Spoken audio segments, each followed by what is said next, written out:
మేం చెప్పబట్టే సంధ్య మిమ్మల్ని వదిలిపెట్టింది. కానీ లేకపోతేనా జుట్టు పట్టుకుని నేలకేసి కొట్టేది. రేయ్, నువ్వు నోరు మూస్తావా? అమ్మా మౌనిక, ఏదో చిన్న పొరపాటు జరిగిపోయిందమ్మా. ఈసారి రిపీట్ కానివ్వను. ఛీ, నువ్వు మాట్లాడకమ్మా. నువ్వు నా కన్ను తల్లివి అని చెప్పుకోవడానికి నాకే అసహ్యంగా ఉంది. మౌనిక, ఏం మాట్లాడుతున్నావు? పెట్టు మౌనిక, అలాగే గడ్డి పెట్టు. కన్న కూతురు రాజేష్ని మర్చిపోయి బాధపడుతూ కొత్త వ్యక్తిని పెళ్లి చేసుకుంటుంటే కూతురు కన్నీళ్లు తుడవడం పోయి పిల్లల్ని దొంగతనం చేస్తుందంట. ఇలా మాటలతో చెప్తే మీ అమ్మ వినదమ్మా. 4 తన్ని చెప్పు. అమ్మా, నువ్వు నిజంగా అసలు నా కన్న తల్లివేనా? నేను సంతోషంగా ఉండటం నీకు ఇష్టం లేదా? నీ కడుపుని ఎందుకు పుట్టానని నాకు అసహ్యం వేస్తుందమ్మా.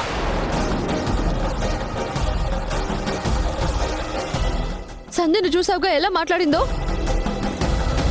ఇంకా మారకుండా ఏం సాధిస్తావమ్మా? ఒక తల్లిగా నీ కన్న కూతురి సంతోషాన్ని కోరుకునేదానివే అయితే ఇంకెప్పుడు ఇలాంటి పిచ్చి పనులు చేసి నా జీవితాన్ని నాశనం చేయకు ప్లీజ్ అమ్మా. మౌనిక, మౌనిక.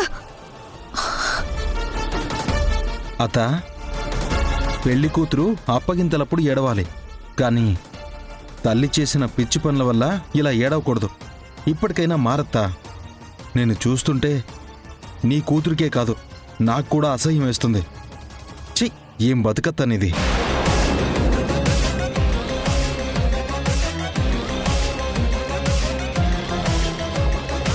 పిన్ని, అందరూ నిన్ను ఎన్ని మాటలంటుంటే నాకు బాధేస్తుంది. ఎంత కాదనుకున్నా అమ్మలేని నాకు నువ్వే తల్లివి. నువ్వు బాధపడడం నాకిష్టం లేదు. మౌనిక మారి ఎంతో హ్యాపీగా ఉంది. నువ్వు కూడా మారు పిన్ని. సొంత కూతురు అసహించుకుంటున్నప్పుడు ఎందుకు పిన్ని నీకిదంతా? ఇవన్నీ వద్దు ప్లీజ్ పిన్ని. మౌనికనింకా బాధ పెట్టకు.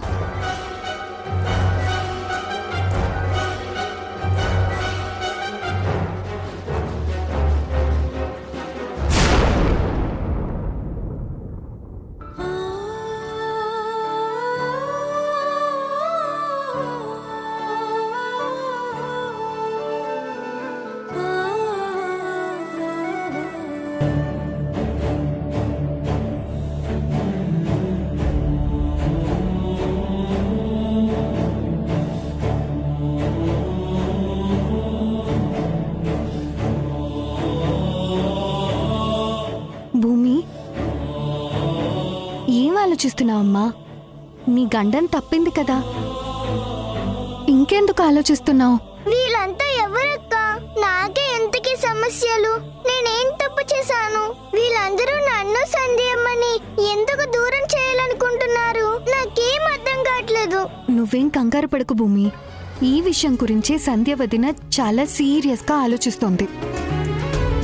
దీని వెనకాల రాధిక ఉన్నా ఆయా ఉన్నా ఎవ్వరినీ వదిలిపెట్టరు. నువ్వు ధైర్యంగా ఉండు. నువ్వు సంధ్య వదిన పక్కన ఉన్నంతకాలం నీ జోలికి ఎవ్వరూ రారు. నిన్ను కంటికి రెప్పలా కాపాడుకుంటుంది మా వదిన. అక్క, అదృష్టం కొద్దీ చివరి క్షణంలో నా దగ్గరున్న బొమ్మే నన్ను కాపాడింది. ఒకవేళ నన్ను వాళ్ళు తీసుకెళ్లిపోయి ఉంటే నా పరిస్థితి ఏంటక్క? ఎక్కడికి తీసుకెళ్తున్నారు? ఎందుకు తీసుకెళ్తున్నారు? నాకేం తెలియదు. అసలు వాళ్ళు నా నుంచి ఏం ఆశిస్తున్నారు అక్క? నాకు భయం వేస్తుంది అక్క. నేను మీ నుంచి దూరం అయితే ఉండలేనక్క. రాత్రి అంతా సంధ్యమ్మకి దూరం అయిపోతున్నానని చాలా బాధపడ్డాను. ఇంటికి ఎవరైనా కొత్త వ్యక్తులు వస్తుంటే నా కోసం వస్తున్నారేమో, నన్ను ఎత్తుకెళ్ళిపోతారేమో అని భయంగా ఉంది. నా దగ్గర ఏముందక్క? ఆ చిన్న ఇనుప పెట్టే, మా అమ్మ గుర్తుగా ఉన్న ఈ బొమ్మ, 4 జతల బట్టలు, అంతే కదా. భూమి, నువ్వెంత ఆలోచించినా ఈ ప్రశ్నలకి సమాధానం దొరకదు. ఖచ్చితంగా దీని వెనకాల ఎవరో ఉన్నారు. ఎందుకు నిన్ను టార్గెట్ చేసి ఎత్తుకెళ్లాలని ట్రై చేస్తున్నారో అందర్నీ బయటికి లాగుతుంది. ఎంత పెద్ద ప్లాన్ లేకపోతే పోలీసుల్ని లాయర్ని కూడా తీసుకొస్తారు. దీని మీద లీగల్గా కూడా మా లాయర్ గారితో చెప్పి ఫైట్ చేస్తాను. ఇంట్లో మేమంతా ఉన్నాం. పైగా సంధ్యవదిన నిన్ను కంటికి రెప్పలా కాపాడుకుంటుంది.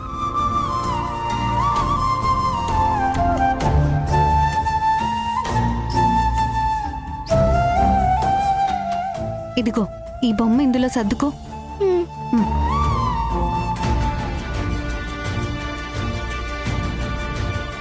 గతంలో కూడా భూమిని దుబాయ్ పంపించాలని ప్లాన్ చేశారు. ఇప్పుడేమో కొత్త కొత్త వ్యక్తులు వచ్చి మేమే పేరెంట్స్ అంటూ నమ్మించడానికి ట్రై చేశారు. అసలు భూమికి ఇలా ఎందుకు జరుగుతోందో అర్థం కావడం లేదు.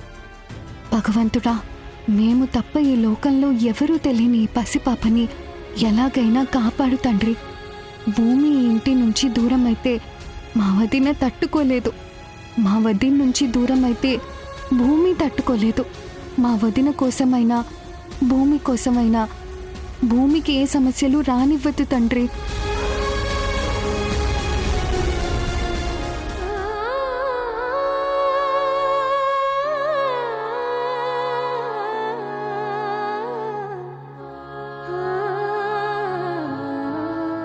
ఏ భూమి, ఏం చేస్తున్నావే? చక్కగా బట్టలన్నీ సర్దుకుంటున్నావా? అవునమ్మగారు. నా దురదృష్టం కొద్దీ, నీ అదృష్టం కొద్దీ నువ్వు ఎన్నిసార్లు వెళ్ళిపోవాలనుకున్నా మళ్ళీ తిరిగి ఇక్కడే ఉంటున్నావు. ఎవరో దత్తత తీసుకుంటుంటే వీళ్ళు నిన్ను లాక్కొచ్చి ఇంట్లో పెట్టుకున్నంత మాత్రాన నువ్వు దత్తత అయినట్టు కాదు, నువ్వు సంధ్య కూతురు అయిపోయినట్టు కావు, నువ్వేమి ఇంటి వారసురాలు అయిపోయినట్టు కావు. నా నిజమైన వారసురాలు ఎక్కడో ఒక చోట పెరుగుతూనే ఉంటుంది. అది ఇక్కడికే వస్తుంది. నిన్ను ఈ ఇంటి నుంచి వెళ్ళనివ్వకుండా మా సంధ్య కాపాడుతుంది, శ్రీకర్ కాపాడతాడు, శ్రీజ ఏదో కాపాడుతుందని ఆనందపడిపోతున్నావేమో. నిన్ను నేను మాత్రం వదిలిపెట్టను. నువ్వు ఈ ఇంట్లో ఉండటం అస్సలు నాకు ఇష్టం లేదు. నాకు మీరు తప్ప ఎవరూ లేరు. నేనేమైనా తప్పు చేసి ఉంటే క్షమించండి నానమ్మ. ఏయ్, నానమ్మంటే నానమ్మా? ఎన్నిసార్లు చెప్పాలి అలా పిలవద్దని? అమ్మగారు అని పిలువు, అర్థమైందా? అలాగే నానమ్మ. ఏ, మళ్ళీ నానమ్మ అంటావింటే? అమ్మగారు అను. చెప్తున్నాను కదా, అమ్మగారు అని పిలువు. అలాగే అమ్మగారు. నన్ను మాత్రమే కాదు, మన ఇంట్లో గొప్పింటి బిడ్డ ఉంది కదా, తనని కూడా అను అని సిస్టర్ అని పిలిచావో పళ్ళు రాలగొడతాను. అనుని చిన్నమ్మగారు అని పిలవాలి, నన్ను పెద్దమ్మగారు అని పిలవాలి. ఏమని పిలవాలి? అనుని చిన్నమ్మగారు అని పిలవాలి. నన్ను పెద్దమ్మగారు అని పిలవాలి. అలాగే పిలుస్తానండి. అలా బుద్ధిగా ఉంటేనే నీకు కూడు గూడు, లేదంటే నా గురించి తెలుసు కదా. అలాగే అమ్మా. నేనిలా మాట్లాడానని వెళ్ళి మా సంధ్యకి, శ్రీకరంకి అందరికీ చెప్పావో? లేదమ్మగారు, నేను ఎవరికి చెప్పను. గుర్తుపెట్టుకో, అందరి ముందు ఒకలా ఉండాలి, మేమిద్దరం మాత్రమే ఉన్నప్పుడు మరోలా పిలవాలి. నువ్వు ఈ ఇంట్లో ఉంటున్నావు కదా అని ఈ ఇంట్లో ఉన్న మనుషుల మీద ప్రేమ ఆప్యాయతలు పెంచుకోవద్దు. గుర్తుపెట్టుకో, నువ్వు వెళ్ళిపోయేదానివే కాని ఉండిపోయేదానివి కాదు. అర్థమైందా? వేదవసంత అని వేదవసంత.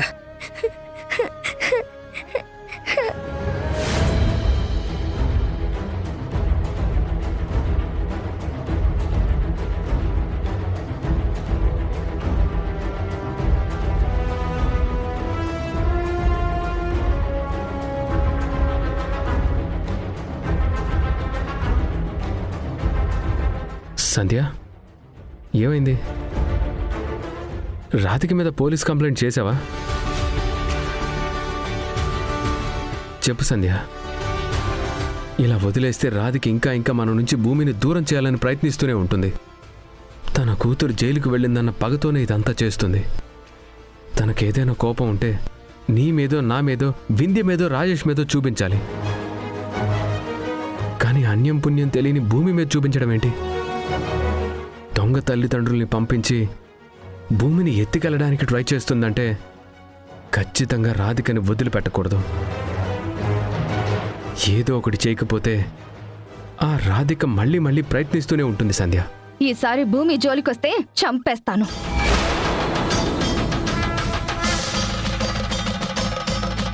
అది నా కూతురు. పేగు తెంచుకుని పుట్టిన బిడ్డ కంటే నాకెక్కువ. ఆ రోజు రాధిక భూమిని దుబాయ్ పంపించాలని చూసినప్పుడు లీగల్గా యాక్షన్ తీసుకోవాలనుకుంటే మధ్యలో ఏ పాపం తెలియని సన్నీ చిన్ని మీదకి వెళ్తుందన్న కారణంతో వదిలేశాను. అప్పుడు రాధిక తప్పించుకుంది. ఇప్పుడు కూడా ఒక అమాయకుడైన అప్పారావుని అడ్డం పెట్టుకుని ఏ సాక్ష్యాలు ఆధారాలు లేకుండా తెలివిగా తప్పించుకుంది. మనం లీగల్గా ఎంత ప్రయత్నించినా అప్పుడు సన్నీ ఇప్పుడు అప్పారావు తప్ప రాధిక దొరకదు.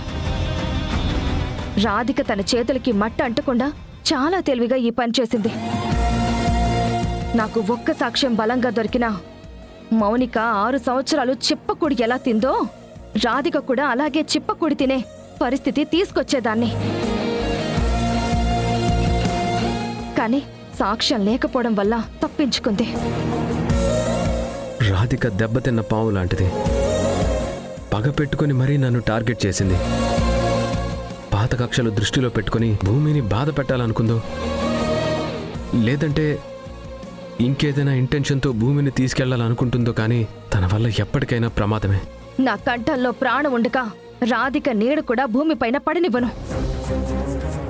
భూమి నా ప్రాణం, దేవుడిచ్చిన వరం. ఒక తల్లిగా నేను పడే బాధ నాకొక్క దానికే తెలుసు. ఆ రాధికకి చెప్పాను, భూమి జోలికొస్తే ముందు నన్ను దాటుకుని వెళ్ళాలని. భూమి జోలికొస్తే వెంటాడి వెంటాడి చంపేస్తానని చెప్పాను. సంధ్య, సంధ్య, నీలో ఆవేశం నేనెప్పుడు చూడలేదు. ఏంటి సంధ్య ఇంత ఆవేశంతో ఊగిపోతున్నావు? చిన్న పిల్లండి. అది పుట్టిన దగ్గర నుంచి దానికి అన్ని కష్టాలే. పుట్టగానే వాళ్ళమ్మ ఎందుకు వదిలేసిందో తెలీదు. ఆశ్రమంలో పడేస్తే అక్కడ ఆయా వల్ల పడరాని కష్టాలు పడింది. అది చాలదన్నట్టు ఇప్పుడు రాధిక. పాపమండి, తనకి అమ్మ ఎలా ఉంటుందో తెలీదు, నాన్న ఎలా ఉంటాడో తెలీదు. నాలో అది అమ్మని చూసుకుంటుంది. దేవుడు నాకు అమ్మ అని పిలిపించుకునే రాత్రి రాయలేదేమో అని బాధపడుతుంటే ఓదార్పులాగా నాకు భూమిని చూపించాడు. అది ఇంటికొచ్చిన తర్వాతే ఒక అమ్మగా నేను తృప్తిగా నిద్రపోతున్నాను. అది నన్ను అమ్మ అని పిలుస్తూ ఉంటే ఒక తల్లిగా చాలా ఆనందపడుతున్నాను. తల్లి నుంచి కూతురు దూరం అయితే ఏ ఆడది తట్టుకోలేదండి. నేను అమ్మనండి. నా బిడ్డకి నేను అమ్మని. మాది పేగు బంధం కాకపోవచ్చు, కానీ దేవుడు ముడివేసిన బంధం. ఈ బంధాన్ని ఎవ్వరు వేరు చెయ్యలేరు. రాధికే కాదు కదా, వాళ్ళ జేజం వచ్చినా సరే నన్ను భూమిని వేరు చెయ్యలేరు.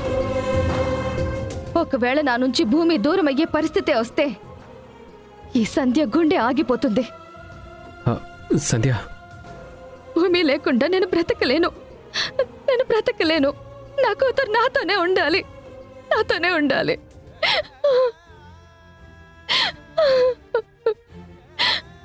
నువ్వు బాధపడద్దు సంధ్య. భూమి మన కూతురు, మన నుంచి ఎప్పటికీ దూరం కాదు. ప్లీజ్ నువ్వేడోకు.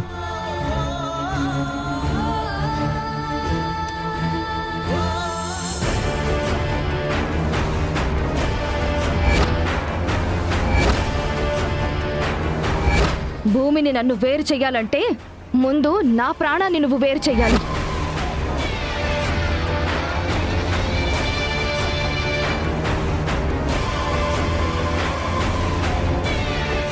అతా అతా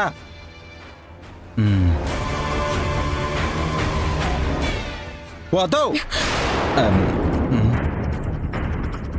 ఏం ఆలోచిస్తున్నావు అత్తా? ఇంకా సంధ్య నీ కళ్ళల్లో మెదులుతుందా? సంధ్య పెద్ద పులిలా వచ్చి గాండ్రించినట్టు మాట్లాడి వెళ్ళిపోయింది కదా. ఆ భయం ఇంకా నిన్ను వెంటాడుతూనే ఉంది కదా. రేయ్, నేనేమీ భయపడలేదు. వెళ్ళి ఇక్కడి నుంచి. ఎందుకత్తా దాస్తావు? నాకు తెలుసు, నీ కళ్ళల్లో భయం కనబడుతుంది. చక్కగా మౌనిక మారిపోయింది, పెళ్లి చేసుకుంటుంది. నా మాట విని నువ్వు కూడా మారిపోయి మౌనిక పెళ్లి చేసి తనతో పాటు ఈ దేశం వదిలేసి వెళ్ళిపో. ప్రశాంతంగా ఉండు. ఇప్పటికే నీ వల్ల మౌనిక ఎంత కోల్పోయిందో నీకు తెలుసు కదా. నిన్ను చీకొట్టింది. నువ్వు మారాలత్తా. మారకపోతే సంధ్య మార్చేస్తుంది. ఎవరితో అయినా పెట్టుకోగాని సంధ్యతో మాత్రం పెట్టుకోకు. అత్తా, ఒక కోడిపిల్ల తల్లి పక్కనున్నప్పుడు గద్దొచ్చి కోడిపిల్లని ఎత్తుకెళ్లాలని చూస్తే కోడి ఎంత ఫైట్ చేస్తుంది. గద్దని ఎదుర్కొనే శక్తి కోడికి లేకపోయినా సరే ప్రాణాలు అడ్డుపెట్టైనా తన పిల్లని కాపాడుకుంటుంది. ఒక కోడిపిల్ల తల్లికే అంత పౌరుషం ఉంటే ఇంకా సంధ్యకి ఎంత ఉండాలి? నీ మంచి కోరే చెప్తున్నాను. శుభమా అని నీ కూతురు పెళ్లి చేసుకుంటుంది. రక్తపాతాలు వద్దత్తా. అన్నీ వదిలేసి ఇప్పటికైనా జనజీవన స్రవంతిలో కలువత్తా. బాగుపడతావు.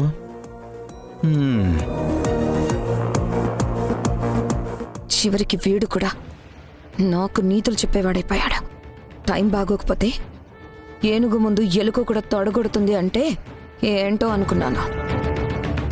నా టైం బాలేదని వీడు కూడా వచ్చి నాకు నీతులు చెప్తుంటే ఇప్పుడు అర్థమైంది. చెప్తా. ముందు నా కూతురు పెళ్ళవని అప్పుడు చెప్తాను.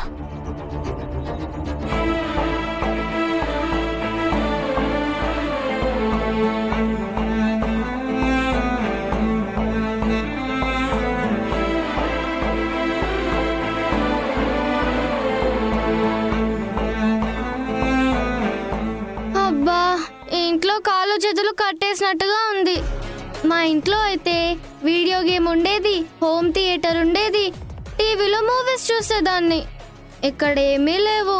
బోర్ కొట్టేస్తుంది. చా.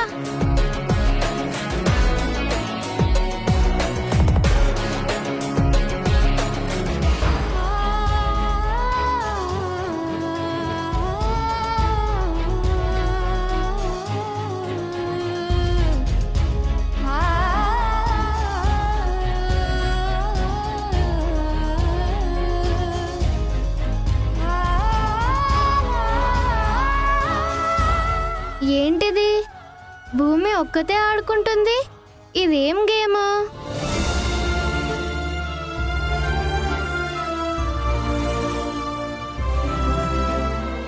భూమి, చిన్నమ్మగారు, ఏం గేమ్ ఇది? ఒక కాళ్ళెత్తి గెంతుతున్నావేంటి? ఇది తొక్కుడు బిళ్ళ. ఈ ఆట చాలా బాగుంటుంది. ఈ ఆట ఒక్కరే ఆడుకోవచ్చా? ఓ, ఆడుకోవచ్చు చిన్నమ్మగారు. మా ఆశ్రమంలో ఫ్రెండ్స్ లేకపోయినా నేను ఒక్కదాన్నే ఆడుకునేదాన్ని. అరే, చాలా ఇంట్రెస్టింగ్ గా ఉందే. ఎలా ఆడాలి?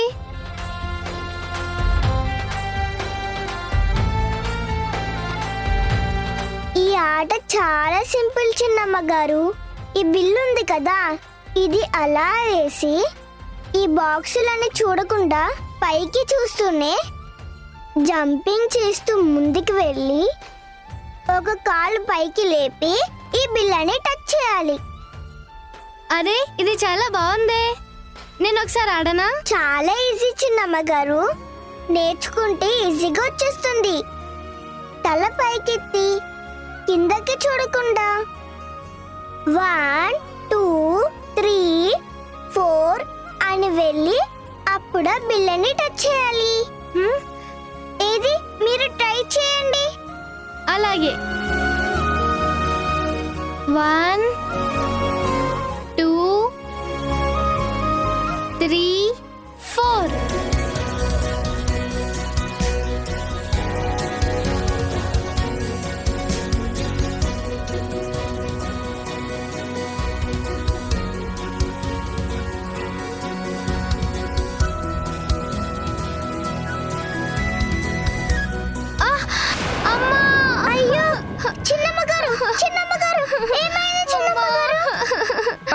అయ్యో, అను. అయ్యో, అను, అను, ఏం జరిగిందమ్మా? ఏం జరిగింది అసలు? చెప్పు. అమ్మా, తను జారి పడిపోయిందమ్మా. అమ్మో అమ్మో అమ్మో, మొదనష్టపు దానా, ఏం చేసావే తనని? అత్తయ్య, ఏం మాటలు అత్తయ్య అవి? చిన్న పిల్లని పట్టుకుని అలాంటి మాటలు మాట్లాడొచ్చా? చిన్నపిల్లైతే చిన్నపిల్లలాగే ఉండాలి. చూడు, అను చేతికి ఎంత పెద్ద దెబ్బ తగిలిందో, రక్తం కూడా వస్తోంది. ఏమ్మా అను, నొప్పిగా ఉందా? అవునానమ్మా, చెయ్యి బాగా నొప్పిగా ఉంది, కాలు కూడా పట్టేసింది. ఇది ఎప్పుడు ఇంతే. మనుషులకే గాయం చేస్తుంది, మనసులకే గాయం చేస్తుంది. నేను కావాలని చేయలేదమ్మా. నార్మై, అత్తయ్య, తను కావాలని చేయలేదని చెప్తుంది కదా. పిల్లలు ఆడుకునేటప్పుడు ఆ మాత్రం గాయాలు అవ్వవా ఏంటి? ఏంటమ్మా గాయాలయ్యేది? తను ఎవరనుకుంటున్నావు? పెద్దింటి బిడ్డ. అమ్మా అను, నువ్వు కూడా ఎవరితో పడితే వాళ్ళతో ఆడుకోవద్దు. అత్తయ్య ప్లీజ్ అత్తయ్య, మీరలా మాట్లాడొద్దు. నేను ఇలాగే మాట్లాడతాను. అను వాణి గారి మనవరాలు. అనుని నీ స్నేహితురాలు వింధ్య నీ చేతుల్లో పెట్టిందనుకుంటున్నావేమో. కాదు కాదు, వాణి గారు నా చేతుల్లో పెట్టారు.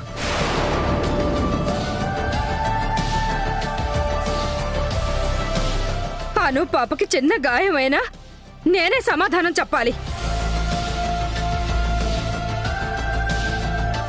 ఇంకొక్కసారి ఇంత పెద్దింటి అమ్మాయితో నువ్వు ఆటలు ఆడావో అప్పుడు చెప్తా నీ సంగతి. నువ్వు రామ్మా అను. నీ స్థాయి ఎంత, దాని స్థాయి ఎంత? నొప్పిగా ఉందా? పద చూసుకో, జాగ్రత్త. వదినా, అమ్మ మారదు, ఎప్పుడు చూసినా ఇంతే. చిన్నపిల్లల దగ్గర ఏం మాట్లాడాలో ఏం మాట్లాడకూడదో తెలీదు. పైగా ఎంత చెప్పినా వినదు. ఎదురుగా గోడకి చెప్పినా ఒకటే, అమ్మకి చెప్పినా ఒకటే. ఏం ప్రయోజనం ఉండదు. తప్పైపోయిందమ్మా. ఇలా జారి పడుతుందనుకుంటే ఆట నేర్పిద్దన్నే కాదు. భూమి, దీంట్లో నీ తప్పేం లేదు. ఇలాంటి ఆటలు ఆడేటప్పుడు గాయాలయ్యే అవకాశం ఉంటుంది. అత్తయ్య అన్న మాటలు నువ్వేం పట్టించుకోవద్దు. నానమ్మ ఎప్పుడు పెద్దింటమ్మాయి పెద్దింటమ్మాయి అని చెప్తుంది. పెద్దింటమ్మాయి అంటే ఏంటమ్మా?